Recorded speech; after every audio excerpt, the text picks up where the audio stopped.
kaip bežiūrėtum, šiais metais buvom, užaugom galbūt, taip sakykime, ir žaidėjais, labai smagu dėl to, kad labai daug kas pretendavo į mūsų žaidėjus.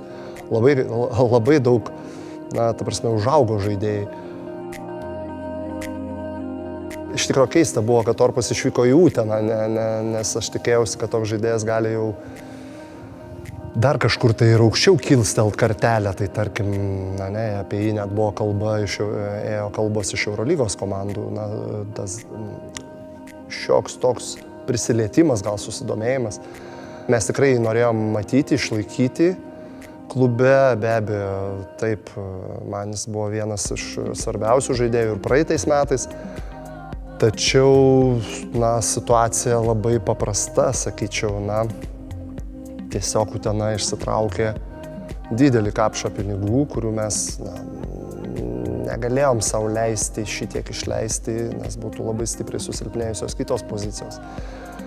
Ir dar vienas iš niuansų, būtent tos agentūros, kuri Torpą prižiūri, jų sakykime, neadekvatūs lūkesčiai, jie norėjo, kad mes jį paleistumėme. Agentūra labai supyko, kad mes čia tarsi kažką tai, nors yra pasaulinės taisyklės, kurios tai reglamentuoja, kad taip turi būti. Tai ir iš to išplaukiant dar irgi gavosi, kad jo nenorėjo, nors pats Aldžėjus, sakykime, Torpas. Mes su juo bendravom, jis labai norėjo ir Šiauliuose ir sako, jokių problemų, tikrai treneri. Grįžčiau, žaisčiau mielai, tačiau, sakau, pinigai ir ta tokia galbūt situacija susikloščiusi, neįtikėtina, bet tačiau, dabar jis yra priešininkas. O aš treneris, kuris žinau, kaip jį stabdyti, taip, tai geras žaidėjas, bet nėra žaidėjų be silpnų vietų. Danielis Baslikas, kita istorija, tai žmogus, kuris tikrai ir užaugo iki kapitono, užaugo iki tam tikro dar vis, manau, kad augantis, gebantis dar vis pridėti. Tačiau, žinot, kada vilkai į jį pretenduoja, tai yra vėlgi tai galimybės, vėlgi tai, kaip sakau, dar vis kol kas didesnės nei Šiaulių. Aš tikiu, kad Šiauliai gali išaugti per metus kitus. Į tikrai, su stipriu biudžetu, su stipriu krepšiniu. Tai jo atžvilgiu labai paprasta. Jisai žaidėjas, kad gavo tokį pasiūlymą Eurocupą, reikia pripažinti, tai vilkai žaidžia Eurocupę ir čia sunku buvo kažką tai ir sukonkuruoti. Tai yra tokie tam tikri svertai, kur nusveria ir žaidėjim. Jeigu dar pinigais daugiau, tai natūralu, kad jis ten gali tik tai užaugti dar labiau. Tai irgi natūrali situacija, natūralus išėjimas. Paulius, vėlgi čempionų lygos komanda, ten dvigubai didesnis atlyginimas nei Šiauliuose. Tai tiesiog natūralus virsmas. Išvažiavus į užsienį reikės tą kraujo skonį pajusti burnoje, reikės atstovėti savo teisybės. Tai bus labai įdomu matyti, kaip jam ten seksis, tikiu, kad jam viskas bus gerai ir linkiu tik sėkmės. Aš irgi esu Antano Sereikos mokinys, tai žinau, kad tai svarbi grandis centro puolėjai ir Mindaugas.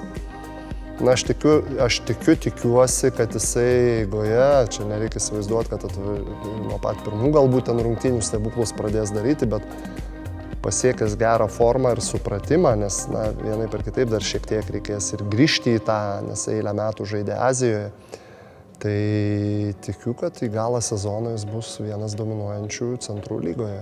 Aš tuo labai viliuosi, dėl to jisai ir čia. Tas santykis yra tas toks žmogiškas, tas aišku labai svarbu. Žino, kad aš prie tų sunkesnių momentų žaidėjas žino, kad aš jam padėsiu grįžti į tą žaidimo ritmą, supratimą. Tai jo galbūt buvo vienas iš pasirinkimų, dėl ko jis atvažiuoja Šiaulius, dėl to, kad mes su juo gerai sutarėm, sakykim taip. Žinau, kaip jį išnaudoti, galbūt taip sakykim. Eimantas Stankevičius pasirinko likti Šiauliuose. Tai rodo tam tikrą ištikimybę žaidėjo, ta prasme požiūrį, tai pas jį yra, sakyčiau, žmogiškai teisingas požiūris į gyvenimiškus dalykus. Tai man tie dalykai tikrai irgi svarbus, kad jisai nesiblaško, nesimėto.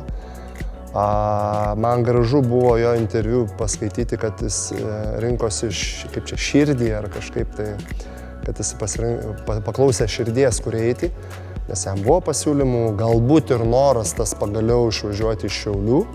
Tai taip, jis lygiai taip pat patikėjo manimi kaip treneriu, tai man tai irgi yra svarbu. Dar vienas žaidėjas, kuris, sakykime, taip galbūt pasiekė manimi, tai man tokie irgi dalykai svarbus, kada žaidėjai kovos už ir miestą, ir sakykime, ir tą patį trenerį, ar ten štabą visą. Tai va, o kad tai svarbus žaidėjas, tai tikrai taip, ir kad jis gali žaisti dar geriau, tai tikrai taip. Jeigu toliau einant, sakykime, turim čempioną Lietuvos Luką Ulecką, tai vėlgi tai nebuvo taip lengva ir paprasta jį prisikviesti į Šiaulius. Bet pavyko, džiaugiuosi tuo. Tai lygiai dar vienas iš vaikinų, kuris tiki, kad čia Šiauliuose galės ištobulinti savo krepšinio, ten tuos galbūt momentus, kurių jam trūksta. Aš tikrai sakau, džiaugiuosi dėl jo, kad jisai prisijungė prie mūsų to dar lietuviškos komandos, kuri yra šiuo metu. Ir manau, kad tai bus vienas irgi iš svarbesnių mūsų sezono žaidėjų. Kalbant toliau apie Marių Valinską ir lygiai taip pat Dovį Romančenko, tai sakykime, tai visiems žinomi žaidėjai vardai, bet jau tai, kad juos pakvietė į rezervinę rinktinę Lietuvos, tai jau rodo, kad jie turi tam tikro potencialo. Jeigu kalbant apie Dovį Romančenko, tai man imponuoja jo atsidavimas, pastangos, sakykime, galimybė vis dar augti ir vis dar tobulėti. Man labai įdomu tokie žaidėjai. Aš jį matau kitais metais žaidžiantį ir galbūt jau daugiau žaidžiantį ir prisidedantį žymiai labiau prie komandos pergalių bei pralaimėjimų, kurių bus tiek tų. O Marius Valinskas, jis vienas iš svarbiausių bus žais grandžių, tai žaidėjo pozicijoje, todėl iš tikro lietuvių čia labai daug ir nėra pasirinkimo, reikia būti atviriem. Marius vienas iš tų, sakykime, nedaugelio lietuvių, kuris vis dar yra pakankamai jaunas ir jau pakankamai subrendęs ir praėjęs tam tikrus vandenis. Visi žaidėjai, aš taip sakyčiau, galbūt komandoje, galbūt taip neimant Mindaugo Kupšo, su tuo dar potencialu augti, o Mindaugas, bent jau išlaikyti Kupšas savo tą lygį arba net irgi dar pridėti. Mes šiais metais būrėm tokius charakteringesnius žmonės, kurie turėtų tą ambiciją, norą nenusileisti, norą įrodyti, tai yra labai svarbu, negu galbūt kažkaip tai praleisti tą sezoną, čia kaltas Petras, kaltas Jonas, kaltas dar kažkas, kaltas Dievas. Tai stengiesi tuos charakterius tokius ir turėti, kurie galbūt atsigręš sunkių momentų į save. Dar labiau užsidarys aikštelėje, dirbs, dar labiau klausys, daug daugiau koncentracijos išlies rungtynėse, tai norisi tokių charakterių. Tai tikiuosi, kol kas taip mes šituo keliu žygiuojam. Su štabu jau dabar, į kurį pasijungė ir Darius Pakamanis, taip pat, aišku, ir senbuvis Vaidas Pauliukėnas, tai mes naktinėjam, blūdinėjam ir ieškom tų žaidėjų. Bet asmeniškai tikrai jau Alkis atsiradęs, laukiu, mes jau pradėsim tokias individualias treniruotės, mes jau 5 dieną startuojam rugpjūčio, jau įmamėms, taip sakykim, juos truputėlį iš pliažų ištraukinėti, nors visi žaidėjai, su kuriais buvo pasirašyta, turėjo mintis, turėjo tam tikras idėjas, ant ko, kaip sakant, žargonu, reiktų jiem vasarą, ką jiem reiktų tobulinti. Bet, kaip sakau, pradedam šiek tiek dar ir anksčiau, nes nenorim laukti būtent to oficialios datos. Oficiali data startuoja stovykla mūsų 19 dieną rugpjūčio. Renkamėm čia Šiauliuose, kažkur ten nedarysim, bus 2 turnyrai, kuriuose sudalyvausime. Tai dar prieš tai bus keletą rungtynių, 6 draugiškos rungtynės, taip kad viskas sudėliota, suplanuota, tik belieka, gal taip sakykime, pabaigti formavimą žaidėjų komandos pačios. Ir čia reikia pripažinti, kad didžiulį darbą atlieka ofisas, klubas, organizacija su Artūru Nacicku priešaky, su prezidentu.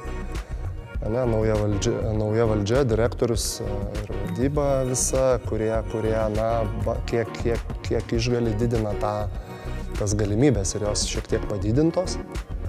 Taip, lyginant su praeitais metais, tai yra labai gerai, aišku, yra dar ten tokių keletą galbūt kažkokių neuždarytų klausimų, skolelių, kurias irgi reikia susitvarkyti, tai klubas eina į priekį, aš tą noriu pasakyti, visą šitą linkmę, su pozityvu, žiūrint į priekį, be abejo, galbūt labai norėtųsi iškart kitais metais mums būti ketvirtė ir, sakykime, LKL-o, kas čia žino, keliam savo ambicingiausius tikslus kaip komanda, bet, suprantant viską, žvelgiant, tai viskas kaip ir gyvenime eina po truputį, žingsnis po žingsnio, bet aišku, bandysim maksimaliai viską išnaudoti, turimus resursus maksimaliai.